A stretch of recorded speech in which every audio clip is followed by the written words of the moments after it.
Just before I introduce Air Vice Marshal Robinson, I'd just like to say that from a DRA perspective, I think the 2nd Australian Division has been superbly led by General Tomei over the last few years. He's given it a clarity of purpose within the broader enterprise. He's won resources.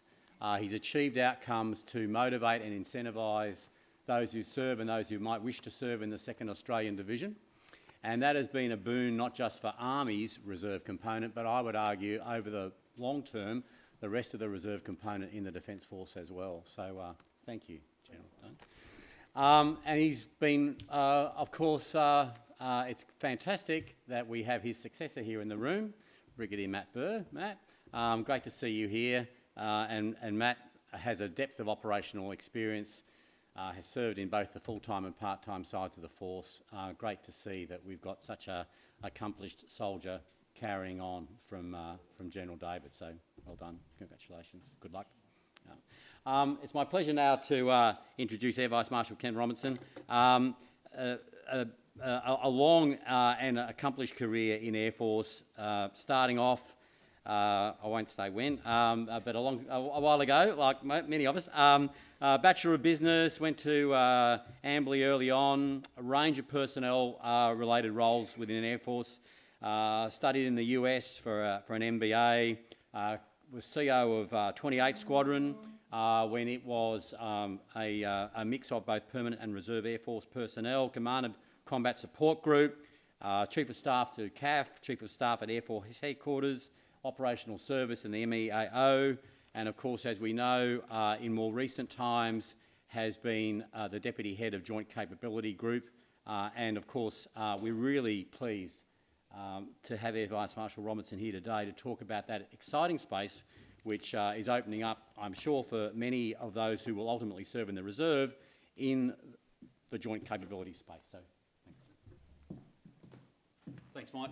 Good afternoon, everyone. Absolute pleasure to be here today, and perhaps peel a little bit of the curtain away of what is this joint capability group and the two new domains that really have their anchor in integrated campaigning, and certainly previous CDF was driving that really hard. The shift to 5 domains, and we saw in the DSR and the NDS that being doubled down on, and so really that epitomises where JCG is right now. I didn't want to put up a giant wire diagram. They get really complicated really quick. But look, I think it's really important just to show the two sides to Joint Capability Group as it is now. And it is a group, it's not a service, so let me make that clear. Could it be a service? Maybe one day in the future, all right. So, and some other countries have gone down that path. Singapore has done it, the US on a number of these components as well. Germany has. So, one day when we reach the right critical mass and so forth, I can see that, but probably not for a while. But having said that, we are certainly forging a service-like path. And it's really quite necessary because we're in the business of force design, we're in the business of force generation, and we are providing 3 component commands to CJOPs. And so through that lens, we need to have those service-like mechanisms for understanding readiness, preparedness, and generation and so forth. So the demands on us now and what we have to report to COSC, EBC, DC and so forth are very much in a similar vein to what the 3 traditional services are doing as well. So when you hear about JCG being service-like, it's for that reason. Now space came across to us as a consequence of the DSR, so Air Force had nurtured that for really for just a couple of years as a space command. And the original cost decision to raise a space command actually had identified that at some point in time it would move across to the joint. And so the DSR actually accelerated that move, and it came across to to Joint Capability Group. And, you know, when you think of space, space domain awareness, space surveillance, and increasingly we will move into space control, a number of items in the IOP that'll take us down that path. Cyber is, as a domain, is one hell of a challenge for us because you can ask 15,000 people what is the definition of that domain and you'll get 15,000 responses. So that's probably been one of the biggest challenges for us in the last, I suppose, 18 months, is to really neck down an agreed approach to what is the definition of that domain. Now in JCG, we have command and control of a number of cyber components, but we don't have command and control of the entire domain because there is in fact, more than half the domain capabilities actually reside back in the traditional domains. And in fact, some of them are in the space domain as well. And so, you know, the cyber permeates in a genuine multi-domain concept through all 5 domains, and we recognise that at that tactical level that they retain under the C2 of those respective services. On the right-hand side there, Strategic Logistics, Joint Logistics Command, been around for a while. I think we're all familiar with what that does. National Support's a new one though. That was in the NDS, and I actually think that's one of the more exciting things that's going to be in play for our group going forward. The national support concept will need to be developed in the next 12 months to really be at the vanguard of the national defence strategy. So probably the best way to describe it is how will Australia come together through a whole of government perspective, and we're talking about federal, state, territory governments, and then the associated industries that wrap around that to provide a national view on logistics and sustainment. And so that's going to be a massive body of work. We probably haven't really had to think too much about that since World War II, probably. And that's going to test us internally because lots of people play in that China bowl. And then externally, this is going to be new territory for a lot of government departments.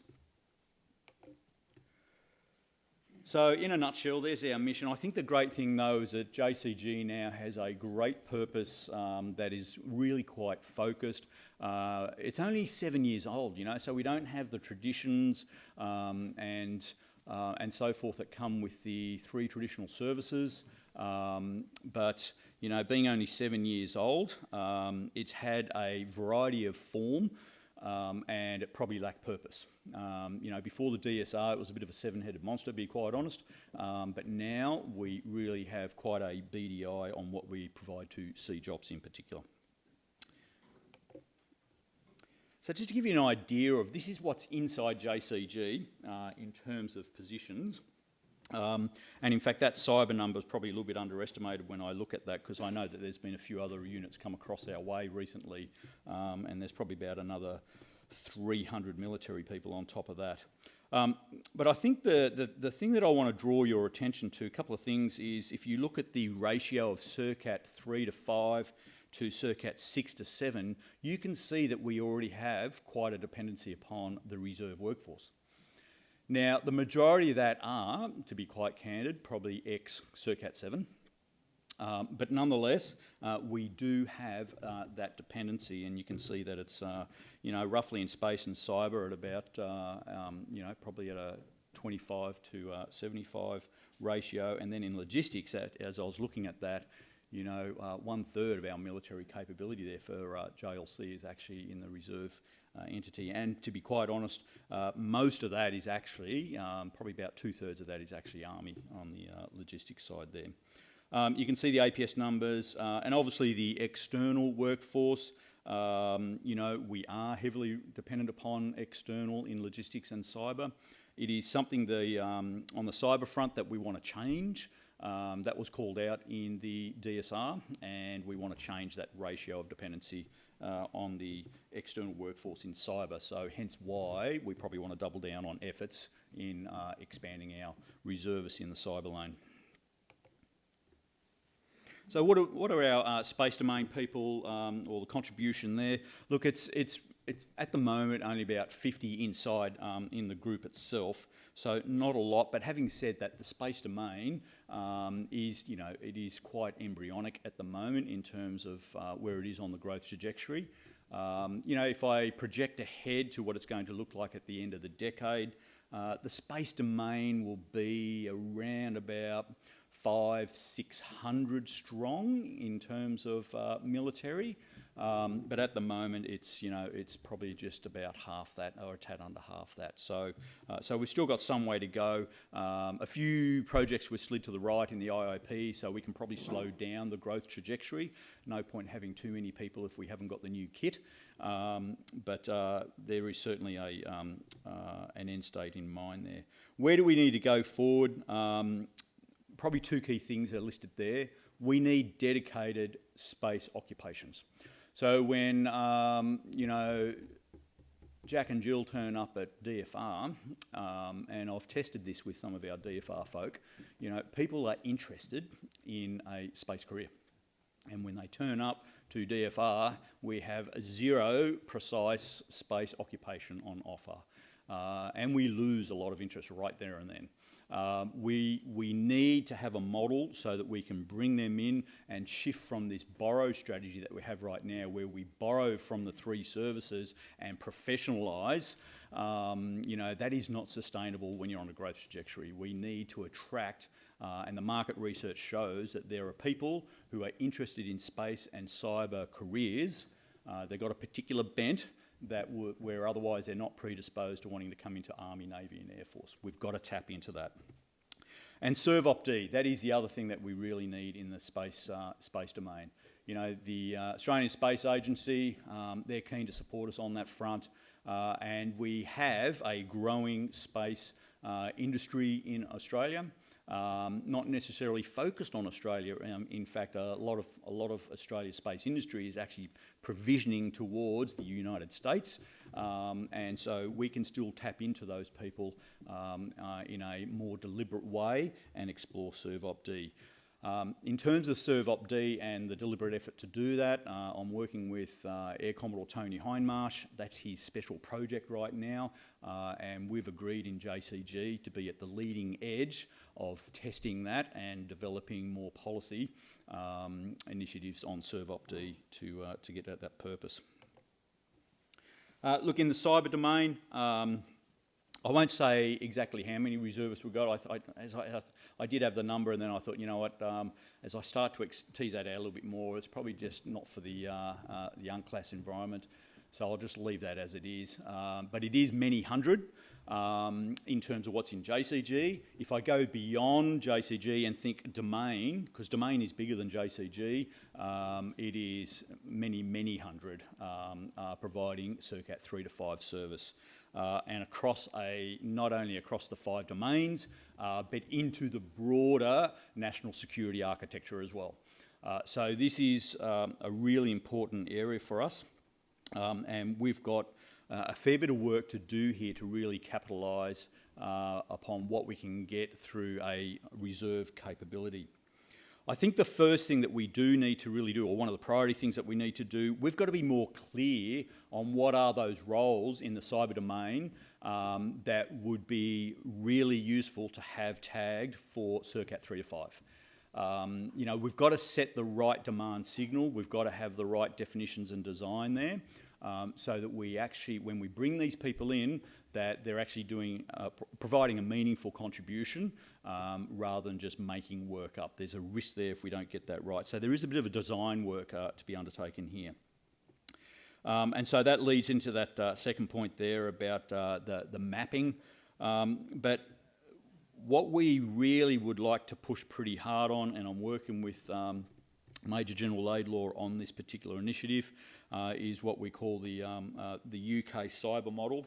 And I was over there last year and to be briefed on this, and I've got to say I was so impressed by how quickly they stood up a cyber capability by just simply almost tossing out every rule book and then just starting from the ground level up to go, okay, what do we really need in the reserve workforce and what really matters? And so, you know, their model is really about a modified entry and employment program where it is a quite minimalist sort of medical requirement to come in. A whole bunch of the DFR requirements would be just cut away, but you can see the three things there that would still be required, of course, to serve in this outfit. But the career likewise is modified. You can see there just some of the some of the points there about how they would bring these people in, and these are experts that are in the finance sector, the banking industry, mining sector, and so forth. And the thing about it is that when I was talking to the UK folk, they weren't too worried about being paid or remunerated the same rate as what they got in their private sector job. They just actually wanted to be contributing to national security in uniform or in that sort of guise, so that they could just feel a part of that and to actually explore some of the more exciting cyber roles that they could undertake in the military as well, that they can't actually do in the private sector. Now, if they want to come across and actually work in the full-time service, then they would go through more of the mainstream training. But this was a modified approach. There is a small CARTA headquarters to manage them, and then they get farmed out across the country to specific roles that have already been mapped into this framework. So they went from 0 to 300 in 24 months. So, and an incredible uplift in capability just through this model. And I think that if we test drive this, it has opportunity for us to actually reimagine and challenge orthodoxy on a number of other capabilities too. In terms of logistics and national support, at the moment, about 140 CERCAT 3 to 5 inside JLC specifically. I haven't taken a more functional approach beyond just JLC in terms of what that contribution is. But certainly if I look at where we think in 5 years' time we need to be, there's probably two things driving what we need on the logistics front. First of all, Joint Project 8218, a massive uplift in our strategic logistics capability, and that is associated and aligned to increased resilience and networking across our northern base architecture. And that model is going to have to require more reservists in there, more CERCAT 3 to 5 to provide that surge capability. Doug and I have been talking about what some of those numbers are. They're actually quite significant. They're quite large. And so as that starts to roll out more and government approves 8218, we need to get on top of what that is going to look like. And then I think national support is the other area as well. When I talk about how we're going to be working with industry, with territory governments, with state governments and so forth around Australia and taking large regional views, at about that 10 to 20,000 foot view of the landscape. We're going to need different types of people in this area. We're going to need policy people, strategists. We're going to need engineers, technicians and so forth, to come up with composite teams to design national support concepts and strategies and plans. Of course, I think through all of today's presentations, this is, I probably don't need to go into too much detail here of what are some of the foundational building blocks are to make this work, in terms of being appealing, viable and cost effective.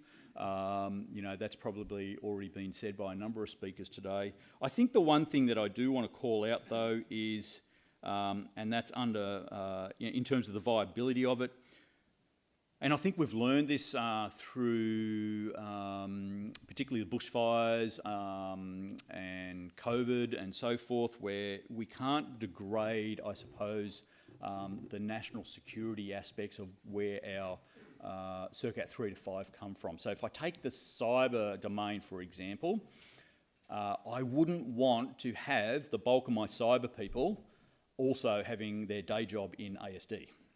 All right, that would be nuts from a national security perspective. I need them to actually be out there in non-national security industries to provide that search capability. So that's just that's my point that I want to drive home there, and I think that's really important for us in terms of that design going forward. There are a number of initiatives underway at the moment. One of the things that Lieutenant General Fox is keen to explore is what we call the Specialist Capability Officer framework that Air Force has. We've had that in play for about 10 years now, and it's just an employment profile that is, for want of a better word, generalist, okay? But it allows you to bring anyone in who doesn't fit into all the other things that the DFRT has signed off on.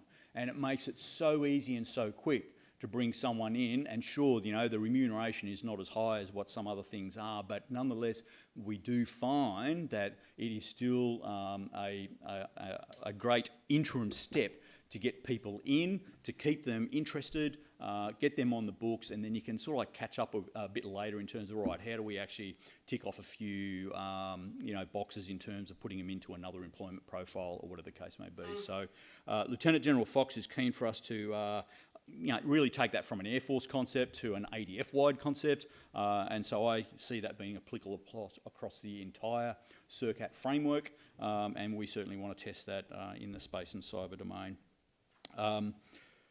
In terms of professional skills, you know, we see ourselves in space and cyber being able to drive an ADF view of what skills are, come up with common skill frameworks.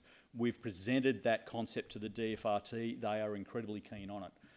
They would like us to come and say, this is an ADF employment profile, and then just rebadge it for the Army, Navy and Air Force, and therefore they feel far more comfortable in terms of what they're signing off there for this building capability. And in fact, we will be presenting to the DFRT in Q2 next year with an ADF employment profile for space and cyber.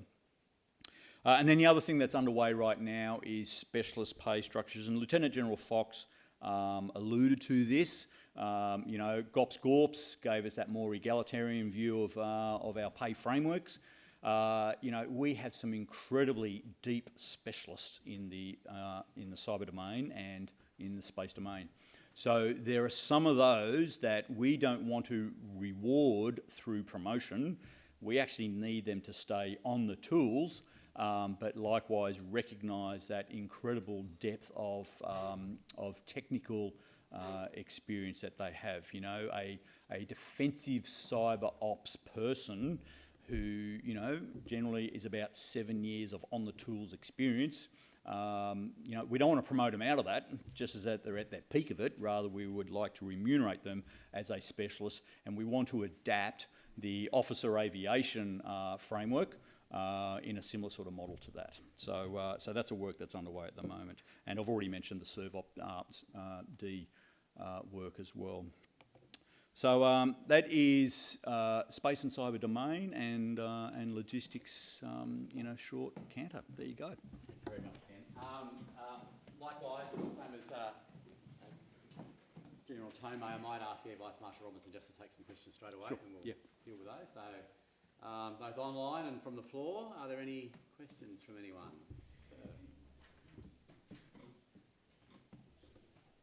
Just wondering, you mentioned national support. It's a fascinating concept. Ken Broadhead, AUSI. Would national support include the employment of the various state and territory emergency services? Because they're very substantial. There's 7 in New South Wales, plus the police forces, and they've all got different, although overlapping C3, different cultures, but they need to be coordinated so their role, which is military relevant, could be effective and safely carried out. Yeah, no, great question, and without preempting what the answer is to that, that's exactly what we're going to do in terms of a national support concept. So the concept is now starting to be written. There's a team that's come together, and they've got to come up with that concept, and obviously we'll be addressing those questions in that, and that concept will then be presented to government in around about Q3, Q4 next year. Once government agrees to the national support concept in support of national defence, we then go to the next stage of implementation, which will be a national support plan. And that would have to address those questions of, all right, who contributes where? But, you know, already you can see some of the synergies here with, you know, everything you've just described over the last 4 years of where your organisation has gone, and how we mesh this together in a concept is going to be really crucial here. Any other questions? Yes.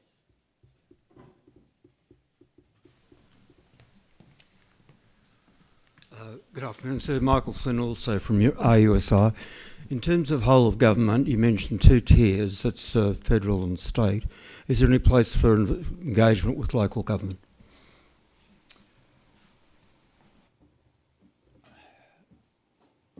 And look, this is probably a bit beyond my remit right now. To be quite honest, the current framework is that there are state consultative forums that are chaired by Major General Walk, and a number of stakeholders attend those. It's probably fair to say that local government is probably down at the SADFO level and brigade and commanders and so forth, and the equivalents in Air Force and Navy. So, you know, we will need to probably look at that as part of a national support concept. But the reality is resourcing, is largely from state governments down to councils. Sure, they pull in rates and so forth, but again, the national support concept and the development of that will probably tease that out a bit more. Yep.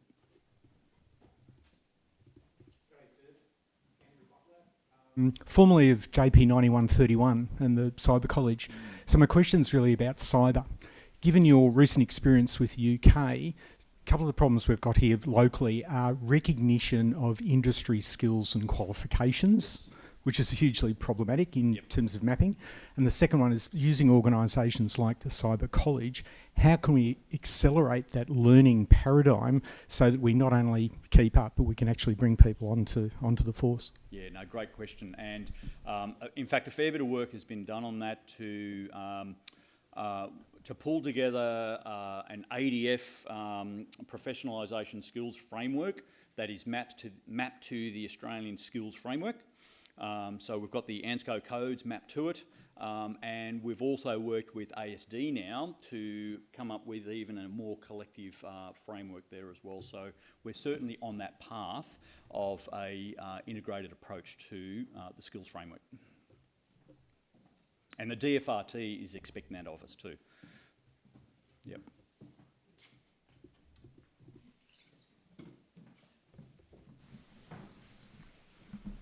Matt Jones from Cumberland RSL Sub-Branch. You might have answered it in the last 2 questions, but building on those 2, what is the connection to academia to support that, either as part of the group or sort of augmenting it? Sort of how is that recognised within the group? So certainly the and this is where, space as a domain versus cyber as a domain, probably this is where they do get a little bit different. And in fact, we have some very strong association with universities around the country in space, particularly on a research front. And so that has produced some quite great natural synergies there. So again, if I think forward, there's probably some ServOpD sort of opportunities there as well through academia. On cyber, that's probably a little bit different because cyber, there's a whole raft of vocational courses as well as degrees and so forth that cover cyber. And sorry. I was thinking specifically policy with respect to cyber. Policy.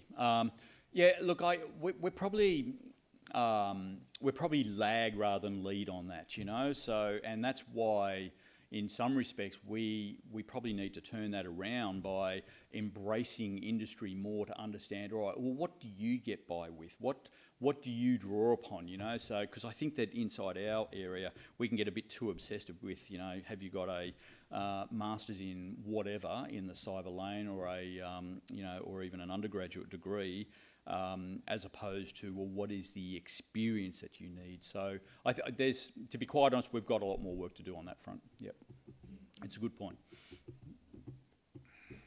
Any other questions? Thank you, Paul. Sir, I think of game professionals devising means by which they can hack and tack and then are you looking for guerrilla capability? Are you offensive in nature or defensive in action?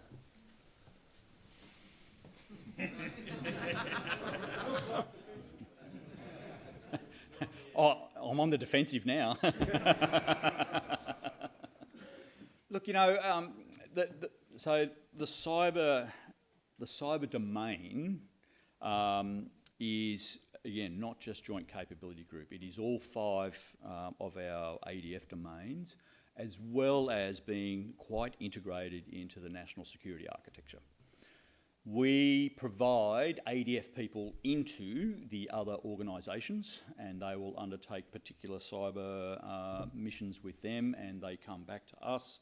And so there is that cycle of force generation and upskilling that takes place across the spectrum of cyber roles. And so, you know, there is a very broad remit of tasks and activities that are undertaken in that. And so therefore we need all types. We need people who are, you know, in effect combat ready and can undertake proximal work close to the enemy. But likewise, we need some of those people, as you probably just described, who are very, very comfortable in a basement, not seeing sunlight for a long time, undertaking different forms of cyber activity. We need that spectrum. And what I like about your question, though, is that because of that spectrum, we need to reimagine, well, what is it that we require coming through the front door of Defence Force recruiting? What is it that we require for continued service? What do you require in terms of ongoing fitness to serve, you know? And if you've, and for argument's sake, if, you know, you're a cyber person who early in your career, you were a signaller in Army and working right close to the front line, and then later in your career you can't do that, why can't you stay in the cyber domain and undertake some of those other functions further back? Got one online question, and someone will help me here with the acronyms. Will Joint Capability Group funding increase to ensure reserve cyber specialists maintain credentials via GIAC?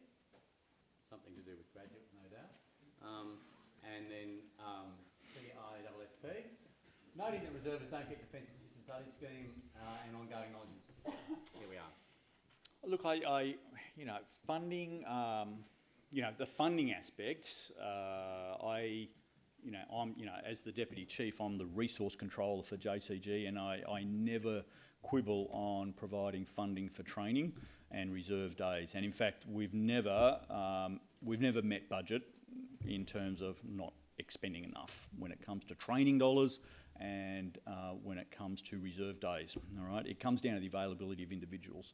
So I can take that resourcing aspect out of it. I think the second part of the question, though, is about probably the policy settings and, you know, that issue of DAS, and, you know, we would probably want to make sure that there's a bit more of an enterprise approach to this for, you know, from an equity perspective, but also from an uplift of ADF capability as well.